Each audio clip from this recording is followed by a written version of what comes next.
So Saturday, I saw Spider-Man: Far From Home, and I have pretty good things to say about this movie. This movie takes Spider-Man places where we have never seen him before, and as this being the movie after Endgame, this movie has a very different tone than from what Spider-Man: Homecoming has. But this movie still keeps a little bit of the humor from Spider-Man: Homecoming, but a lot of drama from Avengers: Endgame. This is what this review is about. So without further ado, let's get into it. Everywhere I go, I see his face. I just really miss him. Yeah, I miss him too. I don't think Tony would have done what he did if he didn't know that you were going to be here after he was gone.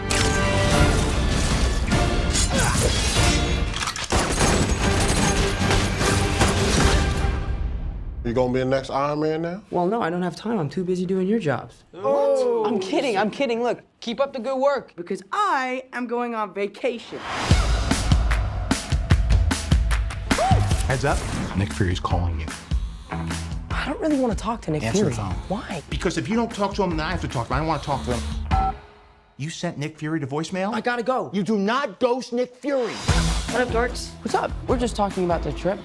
I'm here in St. Marco Polo. Oh, I think MJ really likes me. That reminds me when I first fell in love. You're a very difficult person to contact, Spider-Man. This is Mr. Beck. We could have used someone like you on my world. Your world? Beck is from Earth, just not ours. The snap tore a hole in our dimension. You're saying there's a multiverse? We have a job to do, and you're coming with us. There's gotta be someone else you can use. What about Thor? Off-world. Captain Marvel? Unavailable. But I'm just a friendly neighborhood Spider-Man. Bitch, please, you've been to space. What do you want, Peter? I want to go back on my trip with the girl who I really like and tell her how I feel. MJ, I am Spider-Man. No, of course I'm not. I mean, it's kind of obvious. You're right, you may not be ready, but this is my responsibility. Saving the world requires sacrifice. Sometimes people die. Oh my God. I just always feel like I'm putting my friends in danger. The world needs the next Iron Man. You're going to step up or not?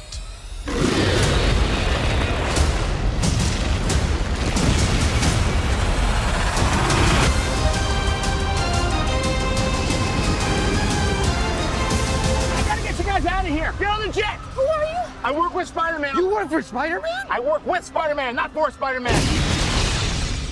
New plan. So, watching this movie Saturday, I dug it. I really dug it. This movie is very great. Just like I said before, it takes Spider-Man to different lengths. It takes him outside of the New York setting and puts him all around Europe.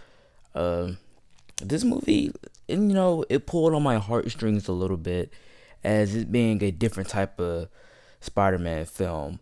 With that being said, let's move on to the good.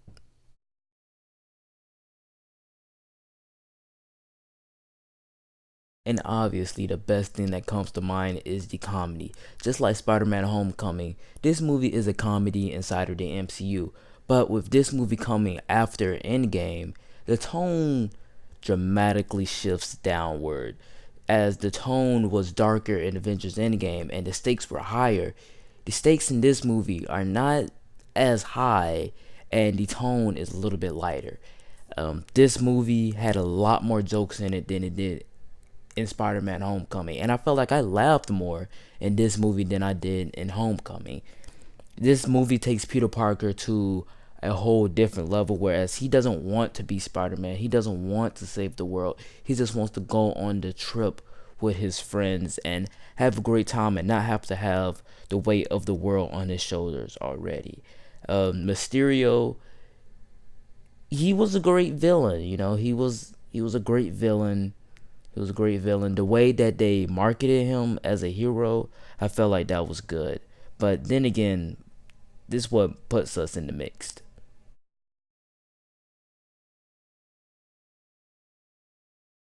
And coming in at the mixed aspect about this film is Mysterio.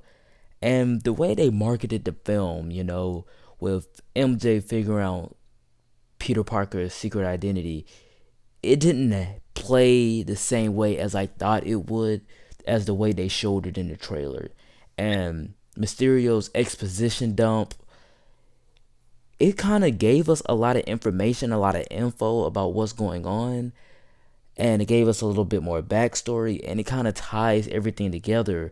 But I wish the execution was a lot better than just that. But that was just a minor nitpick of the film, and all in all, there's really not much mixed here about it, except for Mysterio's little character arc inside of this film.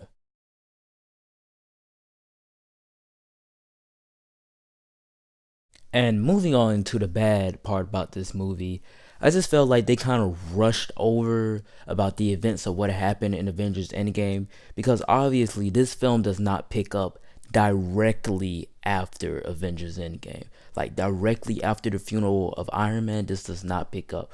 Maybe like 2 to 5 months have passed over since the events of Avengers Endgame, and people are still trying to get used to everyone that blipped. That's the new name for, you know, this, what happened, the snap, the blip. And I felt like, okay, that was a cool name. You know, the kids made up a name of what happened and, you know, everything like that.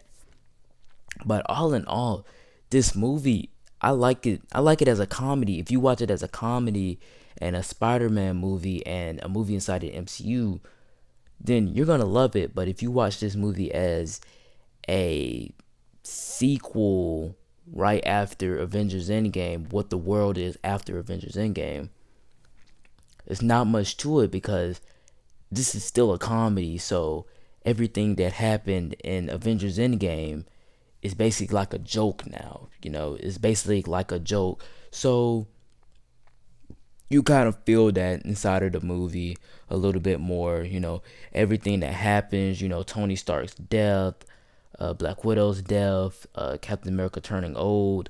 It's a joke, and you see it right in the title card of the movie. You see it right when the Marvel logo come up.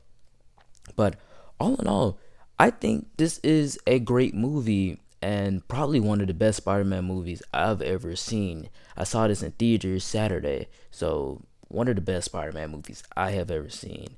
These are just some minor nitpicks, the mixed and the bad. All in all, this Spider-Man movie is pretty great. And I think everybody should go see this movie. If you're just looking for a fun summer movie, a fun movie after Avengers Endgame, this is the Marvel movie to watch. You know, this is a great Spider-Man movie to watch. And I will actually recommend this movie over Spider-Man Homecoming. I know a lot of people like Spider-Man Homecoming, but I honestly think that this movie is better than Spider-Man Homecoming. Well, that's the end of the review. If you like this video, please don't forget to like, comment, and subscribe. And I guess I'll post some more MCU rankings and more MCU reviews.